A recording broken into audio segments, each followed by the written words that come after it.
Hey guys, Rob here and welcome back to the channel. Well, I've got another brand new model review for you guys today, and this one comes from Top Marques. Now, it's been a while since I've reviewed a model from Top Marques. I think the last one was the Ken Block Hoonigan Mustang. So don't really buy a lot of their models, but this particular one grabbed my attention because it is a Ferrari F40, and being that the Ferrari F40 is my favorite Ferrari road car, I wanted to add this one to the collection. Now, what I've got here is the Top Marques Ferrari F40 Michelotto Spider. Well, that's what they call it anyway, but it is in fact a version of the Burley's Ferrari F40. Now, I've actually got a model of the Burley's Ferrari F40. This was a one-off Spider racing version of the F40. Technically, some say not really an F40, but nonetheless, there's only one in existence, and that is a particular yellow car. Now, this one I made, this was a custom model. The version I've got here from Top Marques was available in red, yellow, dark blue and black, but as I say, I love the F40, and even though this is a little bit of a fantasy colour for this model, I wanted to add it into my collection of Ferrari F40s. So let's have a look at the model. Now, Top Marques just come in these plain black boxes with some silver Top Marques branding, a little bit of writing on the bottom of the box as well. But a pretty plain box. Now, I do have to say, be really careful when you pull the box out of this outer sleeve, because Top Marques seem to package their models in a way that no one else does. So just be careful when you pull the inner box out, because they have a lift. I'm going to do this on my table here. They have a lift off lid, if I can get it off, which separates from the base of the model. So you can see here, the model comes out of its leather base. This is a bottom section of the base, and this section sits over the top. I really don't like the way they package these models. I don't know why they do it that way. You can easily remove the model on its leather base from the bottom section of the box, but I'm sure there's been a lot of opening disasters by collectors that are not used to the method of this packaging from Top Marques. So I can say that I really don't like that style of packaging, and I wish Top Marques would change it to more of a BBR or Frontier or MR style of cardboard packaging. It's still a thick, high quality box that they use, just a really awkward opening system. But nonetheless, this is the F40 Michelotto Spider. So we'll get this out, we'll put it on the turntable, and we'll have a closer in-depth look at this model from Top Marques. Okay, so here we have the Top Marques 1/18 scale Ferrari F40 Michelotto Spider. Now, overall, I think the model looks pretty good. The details are really good on the interior, and overall, I think the paintwork is really nice on this model as well. But what we'll do, we'll discuss the base first. Now, it comes on this leatherette style base with a little nameplate on the front. But the way that the model is mounted on the base, you can see that the back is much lower than the front. This base has a real curvature to it through the middle. I think it's a really cheap base. It feels like it's half made out of cardboard. It does have some black felt on the bottom, so you can find where the screw holes are and actually unscrew the model. But yeah, I'm not impressed by the base on this model at all.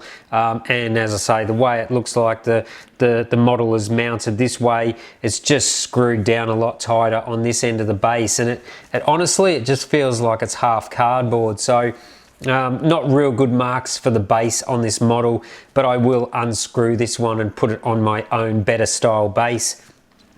Now, if we start looking at the model, as I said, the paintwork is actually really quite nice on this model. I don't have any complaints with the application of the Rosso Corsa red Ferrari colour.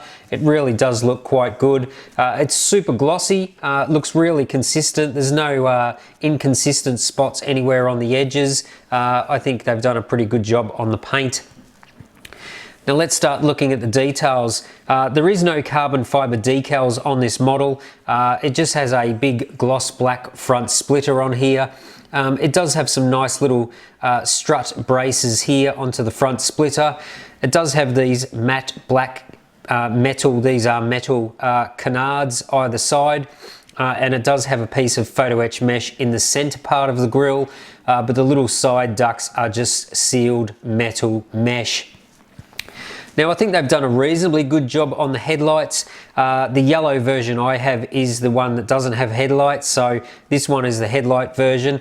The plastic is okay that they've used on these headlights here. Mine does show a few little marks on there, but I think it's on the inside, not the outside, but I will try and polish that up and see if I can make it a bit clearer. The headlight lenses inside are okay, and the inside of the headlight houses are just in a matte black finish. Now this does have some bonnet vents either side on the hood here. These are sealed, they're just painted black on the inside because they're quite shallow. It does have a big central air vent here to let the air flow through. This is a solid metal perforated grille as well, but it doesn't detract too much for this particular model. We'll talk about the window at this stage. This is thick plastic, not thin sheet. It has the black band with a little faux rivets on there. This bit of plastic does have a couple of little marks and imperfections in it. Again, I'll try and see if I can polish that out.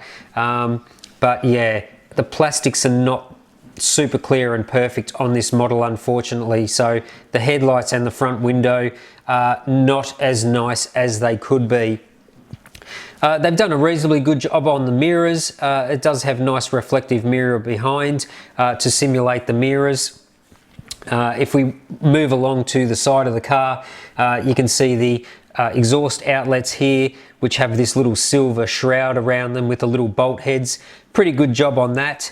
If you notice the side ducts here on this F40, the grills inside are solid mesh as well, so no perforated mesh in those side ducts, and that goes for both sides as well, so not on this side here.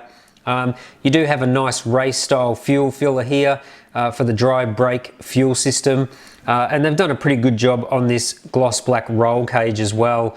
You can see the little simulated joins here on these side crossbars, so I think they've done a reasonably good job on that roll bar. The rest of the bodywork, all the ducts and vents are quite crisp in the moulding. The actual resin moulding of the body is quite good, and of course this has the LM style insert in this rear wing. This is just in a matte black finish as well, but you do have some simulated adjustment holes here, but this is also loose on my model, so that's a little bit disappointing. I'm not sure whether they glue them all in the factory, but they definitely forgot to glue this one, so this one is only held in by the center leg, which is all in molded plastic as well. This looks a little bit thick and chunky for what it really should be, but I guess maybe that's why they made it like that, because that's the only thing holding it up. So I find that actually quite disappointing, that that's loose like that. So I'm wondering how many came loose during shipping for other people. The back of the model is okay. It does have a big piece of perforated mesh in here. It is black, slightly set back behind that to give the illusion, but obviously there is no engine details to see in here. This is a sealed resin model. They've done a pretty good job on the tail lights. You've got some black diffuser fins underneath here for the rear diffuser. Nice little silver tow hook, and you've got some other little silver studs on the side as well. So yeah, not too bad on the back, just a little bit concerning how they fitted this rear wing onto this model. Now let's have a look at the wheels. I think they've done a really good job on the wheels actually, in this BBS style lace wheel with the little center lock nut and the, well, it's not chrome, but it is a polished silver outer lip on these rims. Now these are wearing the Goodyear Eagle tyres, and I did notice that these do turn, so I guess the wheels do roll on this model. So when it's unscrewed from the base, the wheels do roll. The back ones are the same as well. they do turn. So that's something positive for the model, for you guys that care about rolling wheels. And the rest of the detail is on the inside, so they've done a reasonably good job on the brake rotors, and you've got the gold brake calipers in there as well. So front and rear, I think they've done a pretty good job on the model. So I think the stance is about right. The width of the wheels look good. I mean, overall, it's a really great looking model, I think. Just a little bit concerned that the plastics that they use are not super clear and seem to have a few marks in them, and a little bit of a questionable mounting system on this rear wing. But otherwise, I'm reasonably happy with the exterior of this model.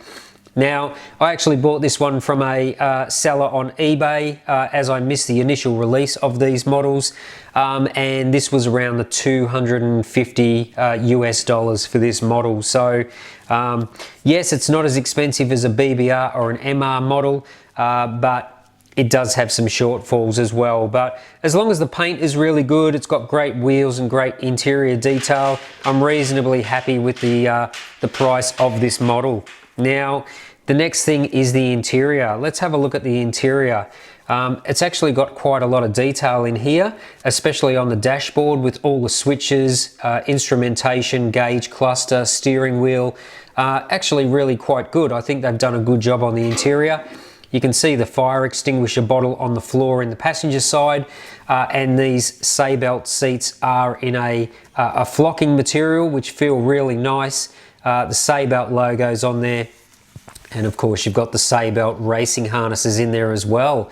Nice little gear shifter in there as well, with the gear shifter linkage running through the center tunnel there. But yeah, it's got the flocking material on the steering wheel as well. But yeah, really good job, I think, on the interior details. It's got more detail than my custom model, due to some really nice decals on there and just a nice little molding of the dashboard with all the switches on there as well. So yeah, I think they've done a really good job on the interior of this model, and that overall brings up the overall satisfaction with the model. So as I say, it's around the $250 US, not as expensive as a BBR F40 model, but overall I think they've done a pretty good job on this one. So if I was going to give this one a Rob score, I'm going to give this a 6.5 out of 10. So reasonably good value for the money. And for the Ferrari collector, it's probably a car that you should have in your collection, whether it's in yellow, red, the black or the blue. I think it will suit a lot of people's Ferrari collections. So I can recommend it. I'm not giving it a super high score just for those couple of little issues, but overall I think they've done a reasonably good job for the money. So that's going to wrap up today's review of this Top Marques Ferrari F40 Michelotto Spider. If you're new to the channel, why not subscribe? Don't forget to smash that like button, and feel free to share the video, and you can follow me on social media as well. All the links are on the homepage of this YouTube channel. But for now, that's going to wrap up today's video. Plenty more videos on the way, but until next time, thanks for watching Rob's Model Cars.